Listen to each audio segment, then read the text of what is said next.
இந்த அபார்ட்மெண்ட்ல ஒரே ஒரு வீடு இருக்கு. இதுதான் இந்த ஏரியாவிலே சீப்பஸ்ட். பாக்குறீங்களா? பார்க்கலாமே.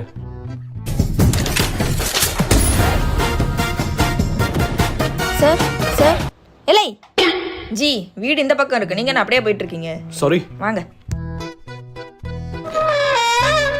வாங்க வாங்க பாருங்க, வீடு பிடிச்சிருக்கா? என்னங்க வீட்ல இவ்வளவு திங்ஸ் இருக்கு? ஃபுல்லி ஃபர்னிஷ்டுங்க. ஓ மச்சான் என் பர்த்டேன்னு தெரிஞ்சு டெக்கரேஷன்லாம் பண்ணிருக்காங்கடா. Thank you thank you thank you thank you thank you thank you thank you thank you thank you thank you. போதும் வா வீடு பார்த்துட்டு வருவோம். ரெண்ட் எவ்வளவு சொன்னீங்க? 2 BHK வெறும் 2000 ரூபா. ஆனா ஒரு சின்ன பிரச்சனை இருக்கு.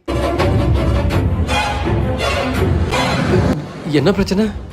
இந்த வீட்ல பேய் நடமாட்டம் இருக்குன்னு சொல்றாங்க. 2000 ரூபாய்க்கு 2 ரூம் 2 கக்கூஸ். 2 கக்குசா? அப்போ ஓகே. வீடு ஓகே. சரி ஓகே, பாத்துக்கங்க. பை.